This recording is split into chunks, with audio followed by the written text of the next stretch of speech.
Hello friends, Radhe Radhe. कैसे हैं आप सब? मैं बिल्कुल ठीक हूँ। आशा करती हूँ आप सब बिल्कुल ठीक होंगे। तो आप सभी को सबसे पहले पुत्रदा एकादशी की ढेर सारी शुभकामनाएं। तो जैसे कि एकादशी 24 की 24 ही बहुत ही अच्छी और श्रेष्ठ मानी जाती है व्रतों में। लेकिन जैसे कि इसका नाम पुत्रदा एकादशी है तो अपने नाम के अनुसार ही ये खास इसीलिए है कि जिस किसी को पुत्र की प्राप्ति नहीं हुई है या कुछ प्रॉब्लम है तो आप ठाकुर जी से प्रार्थना आज के दिन कर सकते हैं, उनके लिए व्रत रख सकते हैं कि आपको उनकी कृपा से पुत्र की प्राप्ति हो। तो बहुत सारे लाभ है एकादशी के। तो मैं आपको धीरे धीरे हर चीज़ बताती ही रहती हूँ हर अपने वीडियो में। तो बस अपने ठाकुर जी को अब मैंने स्नान कराने के लिए तैयार कर लिया है। उठ गए थे, दूध पी लिया है उन्होंने, और उनका सारा सामान मैंने यहाँ रखा हुआ है जो मैं अभी आपको दिखाऊंगी। और दर्शन कराती हूँ अपने ठाकुर जी के। ये देखिए, हमारे ठाकुर जी उठ गए हैं सो के, उन्होंने अपना दूध पी लिया है। और ये हमारे शालिग्राम जी बैठे हुए हैं, हमारे लड्डू बाबू बैठे हुए हैं। सब उठ गए थे और यहाँ पे उनका सुबह सुबह और शाम में दोनों टाइम का ये लैंप जलता है, जिससे इनको थोड़ी सी गर्माहट रहती है दिन भर। तो बस अब इनका स्नान कराऊंगी। जी, मैंने आपको बताया है कि मैं इनका स्नान एकदम सो के उठ के नहीं कराती हूँ। पहले इनको दूध दे देती हूँ गरम, और उसके बाद फिर आराम से इनका स्नान कराती हूँ। जैसे कि ये बाल अवस्था में है तो थोड़ा सा ध्यान रखना पड़ता है इनका। तो अब आपको इनका सामान दिखा देती हूँ। तो ये मैंने आज की ड्रेस रखी है एकादशी की स्पेशल येलो कलर में, और कुछ गरम इनर है, पोचू रखा है ऊपर पहनाने के लिए। अगर आप इस तरीके के कपड़े पहनाते हैं तो थोड़ा सा इनमें सर्दी लगती है। हाँ, अगर आपने वुलन पहनाया है तो आपको ऊपर से कुछ पहनाने की खास ज़रूरत नहीं पड़ती। लेकिन अगर इस तरह के कपड़े पहना रहे हैं तो ऊपर से कुछ गरम आप ज़रूर पहनाएं। और ये है मेरे लड्डू राजा के कपड़े। तो अगर आपके पास पूरा येलो नहीं था, अभी फ़िलहाल मेरे पास नहीं था, वो अभी इन्होंने कल परसों भी पहना था, तो मुझे लगा कि एकदम से रिपीट करूँगी, तो मैंने ये वाला ड्रेस निकाल लिया था। तो आप इसको भी पहना सकते हैं। ग्रीन और येलो का कॉम्बिनेशन है तो ये भी आज के दिन अच्छा रहता है। और बस ये सब चीज़ें स्नान करने के लिए कुछ जल मैंने रखा है गरम। और ये है पंचामृत जो मैंने तैयार कर लिया था, पांचों चीज़ें मिला के। और ये कुछ भोग है प्रभु का। आज जैसे कि फास्ट होता है मेरे साथ साथ ठाकुर जी का भी, तो मैं अन्न नहीं खिलाऊंगी आज के दिन।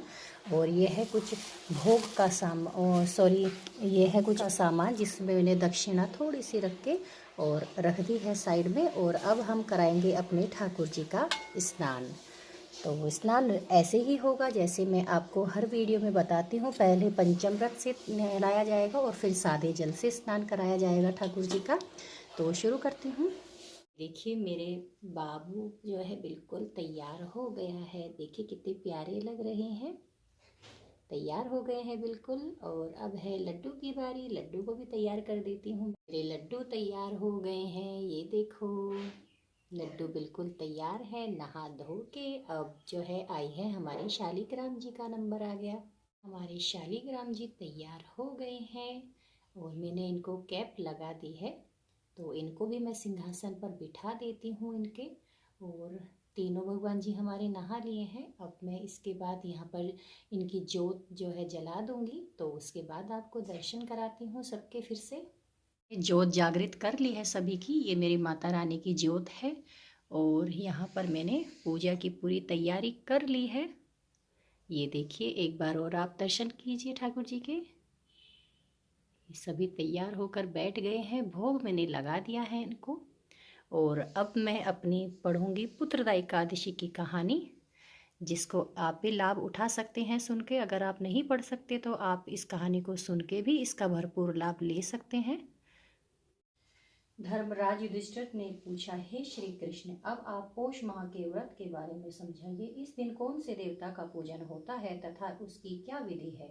इस पर श्री कृष्ण बोले कि हे राजन, पौष शुक्ल पक्ष की एकादशी का नाम पुत्रदा एकादशी है। इसका पूजन विधि से करना चाहिए। इस व्रत में नारायण भगवान की पूजा करनी चाहिए। इसके पुण्य से मनुष्य तपस्वी, विद्वान और लक्ष्मीवान होता है। इसकी मैं एक कथा कहता हूँ, सो सुनो।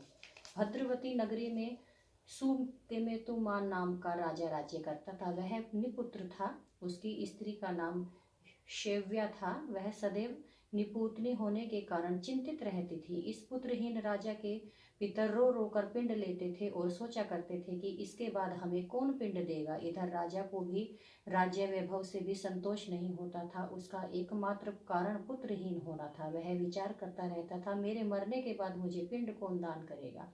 बिना पुत्र के पितरों और देवताओं से अक्षण नहीं हो सकते।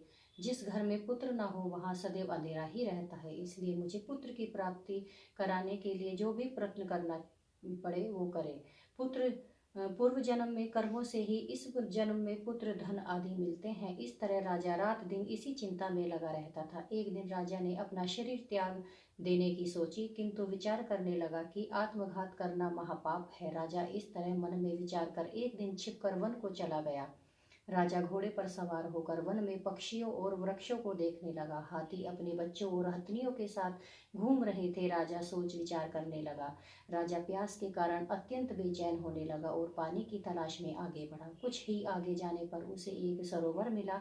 उस सरोवर के चारों तरफ मुनियों के आश्रम बने हुए थे। उस समय राजा ने दाहिने अंग फड़फड़ाने लगे। राजा मन में बड़ा ही प्रसन्न होकर सरोवर के किनारे पर बैठे हुए मुनियों को देखकर घोड़े से उतरा और दंडवत प्रणाम करके सम्मुख जा बैठा।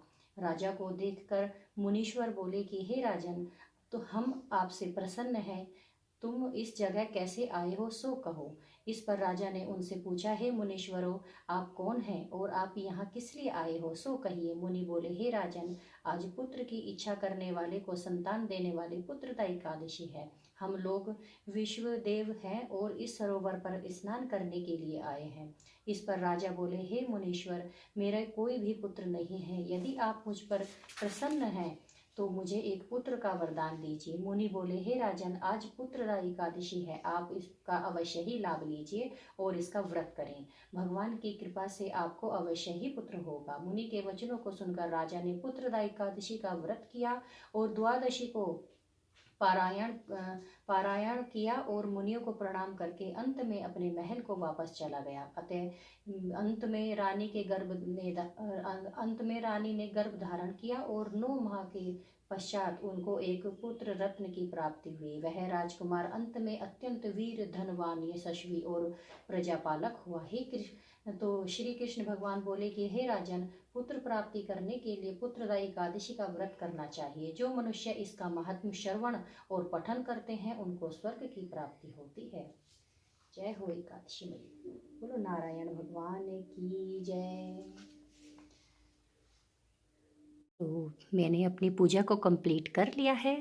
कहानी पढ़ने के बाद मैंने इनकी आरती उतारी थी और जैसे कि मैंने पहले भी आपको बताया है, हमें कपूर से ही प्रभु कृष्ण भगवान की जो है आरती करनी चाहिए अगर हो सके आपसे। तो बस मेरी पूजा कंप्लीट सुबह की हो गई है और अब मैंने अपने ठाकुर जी को भोग दे दिया है। तो अब ये भोग खाएंगे अपना। और बस यही थी आज की वीडियो। कैसी लगी फ्रेंड्स आप ज़रूर बताइएगा। और अगर आपको थोड़ी भी पसंद आई हो ये सुबह की पूजा तो मेरे इस चैनल को लाइक कीजिएगा, शेयर कीजिएगा और सब्सक्राइब कीजिएगा। तो आपको फिर मिलती हूँ एक नई वीडियो के साथ। तब तक के लिए राधे राधे।